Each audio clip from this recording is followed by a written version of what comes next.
नमस्कार, स्वागत है आप सभी का बीपीएससी टीयर 2 लेटेस्ट अपडेट में। दोस्तों, कैसे आप सभी? उम्मीद है आप अच्छे और स्वस्थ होंगे। दोस्तों, आज इस वीडियो के माध्यम से हम आपको बीपीएससी टीयर 2 से संबंधित महत्वपूर्ण अपडेट आपको देने वाले हैं। तो दोस्तों, आप लोगों से केवल एक रिक्वेस्ट है कि चैनल को भी सब्सक्राइब कीजिए, क्योंकि इसी चैनल पर हम लगातार आपको ऑफिशियल अपडेट से संबंधित महत्वपूर्ण अपडेट देते रहते हैं। तो दोस्तों, चैनल को सब्सक्राइब करके वीडियो को लाइक करके शेयर जरूर कीजिए, ताकि इसी तरह की जो लेटेस्ट अपडेट है वो सबसे पहले आपको मिलती रहे। चलिए दोस्तों, वीडियो को स्टार्ट करते हैं।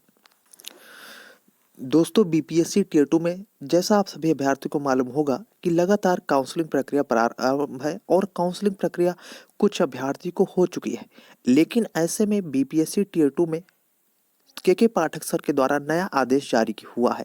अर्थात बीपीएससी टीयर 2 में उन सभी अभ्यर्थियों की पुनः वेरिफिकेशन प्रक्रिया प्रारंभ होगी जिनकी काउंसलिंग हो चुकी है। तो जो छात्र बीपीएससी टीयर 2 में काउंसलिंग अपनी करवा चुके हैं वो भी अब रेडार में है, अर्थात उनको पुनः वेरिफिकेशन के लिए फिर से बुलाया जाएगा। इसका कारण क्या है? जो छात्रों की काउंसलिंग हो चुकी है, इसके लिए पुनः वेरिफिकेशन का कार्य इसलिए निर्धारित किया गया है क्योंकि बीपीएससी टीयर 2 में थंब इम्प्रेशन के माध्यम से पुनः वेरिफिकेशन का कार्य किया जाएगा, क्योंकि बहुत से गड़बड़ी मिल रही है और छात्रों को लगातार बायोमेट्रिक मिलान के लिए भेजा जा रहा है। ऐसे में टीयर 1 के भी छात्रों को इस नोटिस में साफ तौर पर कहा गया है कि जो छात्र बीपीएससी टीयर 1 में नियुक्ति पा चुके हैं और वो अपनी अपनी ज्वाइनिंग पर हैं, तो ऐसे छात्रों को भी बीपीएससी टीयर 1 के भी जितने भी कैंडिडेट हैं उनको भी पुनः वेरिफिकेशन प्रक्रिया के लिए अनिवार्य किया गया है। अर्थात सभी छात्र, चाहे वह बीपीएससी टीयर 1 के हों चाहे वह बीपीएससी टीयर 2 के हों, सभी छात्रों को पुनः वेरिफिकेशन के लिए बुलाया जाएगा और सबकी पुनः वेरिफिकेशन प्रक्रिया निर्धारित की जाएगी। यहाँ आप देख सकते हैं कि साफ तौर पर स्पष्ट रूप से कहा गया है कि दूसरे चरण के सभी शिक्षकों का पुनः सत्यापन जनवरी के अंत में होगा। यानी पुनः सत्यापन की जो प्रक्रिया है, जितने भी बीपीएससी टीयर 2 में सभी अभ्यर्थियों की काउंसलिंग हो चुकी है, उनको आयोग के माध्यम से फिर से पुनः सत्यापन के लिए बुलाया जाएगा। ये जो कार्य होगा वो आपको जनवरी में देखने को मिलेगा। जनवरी में बीपीएससी टीयर 2 में जितने भी अभ्यर्थियों की काउंसलिंग पूरी हो चुकी है, उन सभी अभ्यर्थियों की पुनः वेरिफिकेशन प्रक्रिया प्रारंभ होगी। लेकिन जो छात्र बीपीएससी टीयर 1 में भी सफल हुए हैं उनको भी पुनः वेरिफिकेशन के लिए बुलाया जाएगा। सभी विभाग ने सभी जिलों के लिए जिला अधिकारियों को पत्र लिख दिया है और विभाग ने ये निर्णय लिया है कि बीपीएससी के द्वारा प्रथम चरण में चयनित सभी अध्यापक का फिर से सत्यापन यानी पुनः रीवेरिफिकेशन किया जाएगा। यह 15 जनवरी से प्रारंभ होगी। यानी 15 जनवरी से जितने भी बीपीएससी टीयर 1 में सफल अभ्यर्थी हुए हैं उनका रीवेरिफिकेशन किया जाएगा।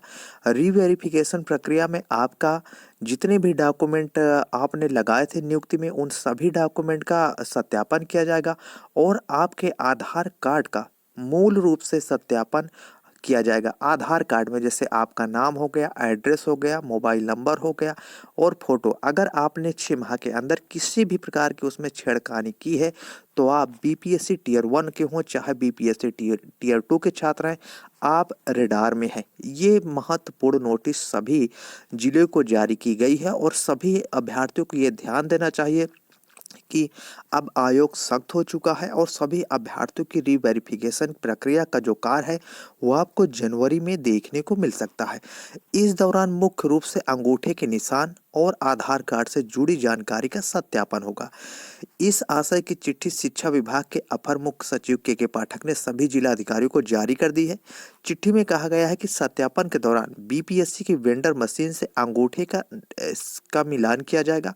इस दौरान शिक्षक के साथ प्रधानाध्यापक को भी आना अनिवार्य है, ताकि वह बता सके कि यह वही विद्यालय अध्यापक है जो पिछले 1 माह से उनके विद्यालय में पढ़ा रहा है।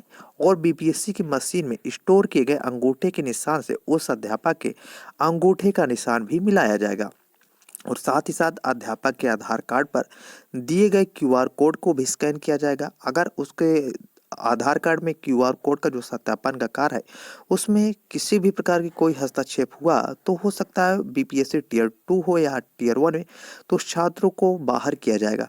और साथ ही साथ आपको बता दें, आधार कार्ड में बदलाव की भी होगी जांच। आपने अगर आधार कार्ड में किसी भी प्रकार का कोई बदलाव किया है, जैसे पिछले 6 माह के दौरान अगर नवनियुक्ति शिक्षा के आधार कार्ड में किन्हीं कारणों से बदलाव हुआ है तो उसको भी जांच की जाएगी।